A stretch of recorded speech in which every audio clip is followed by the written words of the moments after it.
Hi friends, this is your Srinivas. In this video, I am going to explain you about more to inverse trigonometric functions, graphs and their nature, which is a very important topic for JEE Mains and Advanced. Of course, it is also important for MCET examination. See how to draw the graph of y is equals to tan inverse x and how to draw the graph of y is equals to cot inverse x. What about their domain and range and what is the nature of those graphs? See, let us draw the graph of y is equals to tan inverse x. Suppose x value is 0, we considered. Corresponding y value is tan inverse 0. Tan inverse 0 is also equals to 0. You see, tan 0 degrees already we know that 0. Tan inverse 0 becomes 0. Value 1 somewhere here. Tan pi by 4 already we know that 1. Tan inverse 1 becomes pi by 4. X is equals to 1 means corresponding y value will be tan inverse 1. Tan inverse 1 is pi by 4 means somewhere here. X value root 3. X value root 3 means y is equals to tan inverse root 3.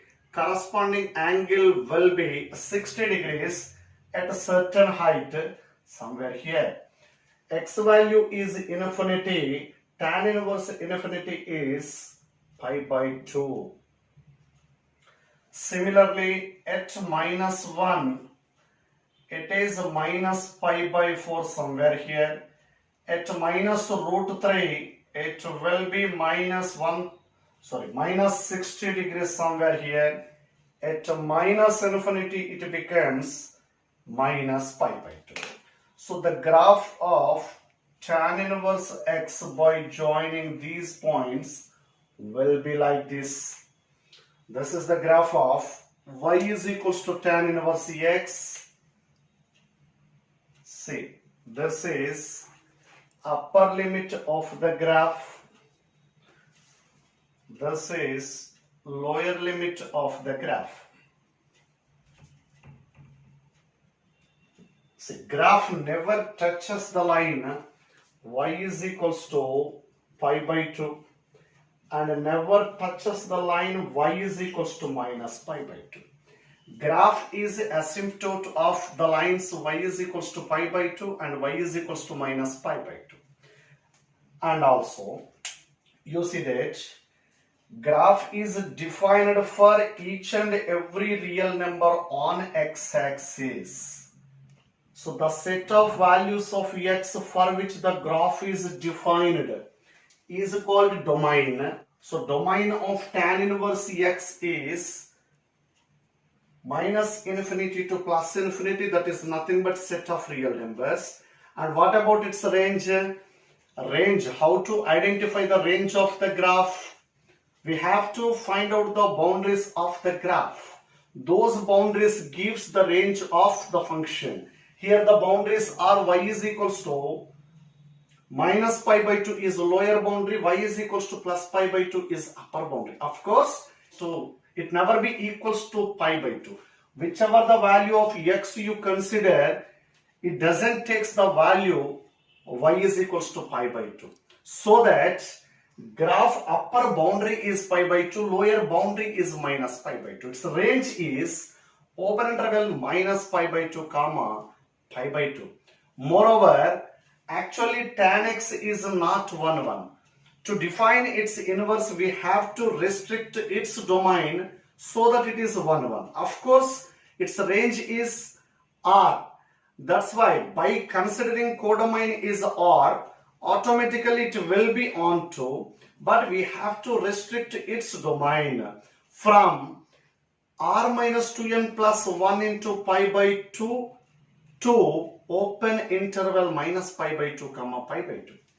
So tan x is defined from open interval minus pi by 2 comma pi by 2 to R. Fine. On this domain, tan x is 1, 1 and also onto, because its range is capital R, considered codomain is also capital R. That's why it is both 1, 1 and onto, its inverse exists. Its inverse domain and codomains will be interchanged with range and domains of tan x. So that's why tan inverse x domain is or range is, tan inverse x domain is or range is open interval minus pi by 2 comma pi by 2. So these are domain and ranges of tan inverse x. Observe that it is continuous everywhere on its domain.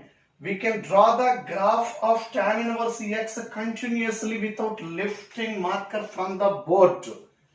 If any function graph having such nature, it is called continuous function. Where it is continuous?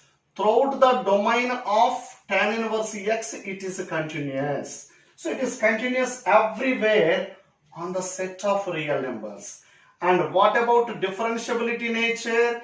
It is differentiable everywhere on its domain, because see, graph of tan inverse x is not discontinuous anywhere. Graph of tan inverse x is not having sharp edge anywhere. Throughout the domain, it is a smooth curve.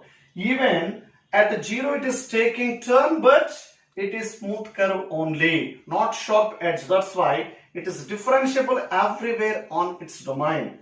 Continuous everywhere, differentiable everywhere. And also observe that from left to right on x-axis, x values are increasing. Whenever x values are increasing from left to right, corresponding graph values are also increasing. That's why throughout the domain, tan inverse x is always increasing function.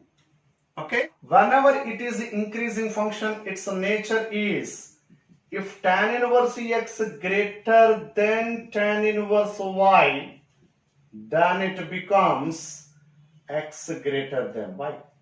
For increasing function, as it is, inequality will come. If it is a decreasing function, inequality will be reversed, so that it is increasing function everywhere.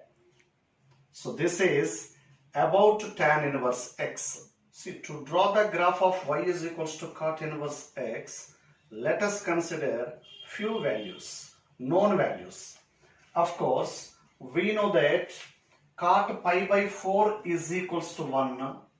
Cot pi by 4 is equals to 1 means cot inverse 1 will be pi by 4. Somewhere here, pi by 4 on y-axis.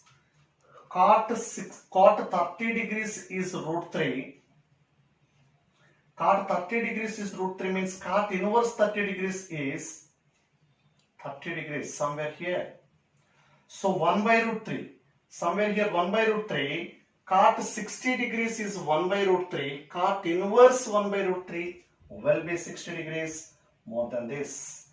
And cot, see that cot 0 is equals to infinity means cot 0 does not exist. Cot inverse infinity becomes 0, but we can't see infinity on x-axis. When x value is approaching to infinity, cot inverse infinity value is trying to touch the x-axis. Means it is very closer to x-axis. Similarly, cot inverse of minus 1 is 135 degrees. Cot inverse minus root 3 is above that. And cot inverse minus infinity is almost equal to pi. Very closer to pi. Why? Because cot pi is equals to minus infinity. Cot inverse minus infinity will be very closer to y is equals to pi line. Now, the graph of cot inverse x will be like this. So this is the graph of y is equals to cot inverse x. While observing the graph, this is one of its boundary is nothing but y is equals to pi. This is its another boundary which is y is equals to 0. Graph is always lying between the lines y is equals to 0 and y is equals to pi, so that we can decide its range. And it's never be equal to 0. That's why at 0 it is open. It is never be equal to pi. That's why it is approaches to pi, never be equal to pi. So these are the boundaries so that we can decide its range. And observe that for check, the graph is defined for each and every value on x-axis. That's why it is defined for a whole set of real numbers. Wherever cot inverse x is defined, such x values set is called its domain. Range also can be decided easily. Basically, cot x function is not 1, 1. Its inverse does not exist. In order to get its inverse, we have to restrict its domain. By restricting cot x domain from actual cot x domain is r minus set n pi such that n belongs to z. From there onwards, we have to restrict its domain to open interval 0 comma pi to capital R. Then it is both 1 1 and onto. Now its inverse exists. Inverse domain is R, range is open interval 0 comma pi. Okay, domain and range completed. And you see, cot inverse x graph is always continuous on its domain. Throughout the domain, we can draw the graph continuously without breaking it.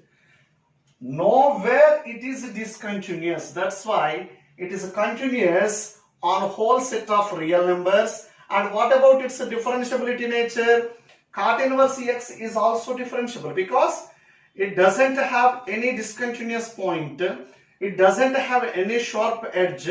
That's why there is no point of non-differentiable. So that it is differentiable everywhere on its domain. And left to right, as x values are increasing, corresponding y values are decreasing or coming down. So that's why cot inverse x is always decreasing function. Decreasing function nature will be if cot inverse x greater than cot inverse y by implies x less than y. This is very important inequality while solving problems in inverse trigonometric functions. Okay, it is also 1 1. While drawing any line parallel to x-axis, it cuts always the graph at only one point, so that it is 1 1 function. It is also onto. Why? Because its codomain considered as 0 comma pi. Its range is also 0 to pi, open interval. That's why it is both 1 1 and onto. Whenever a function is bijective, its inverse also bijective. Function is bijective, its inverse exists. After existing the inverse is also bijective. Okay, this is about y is equals to cot inverse x.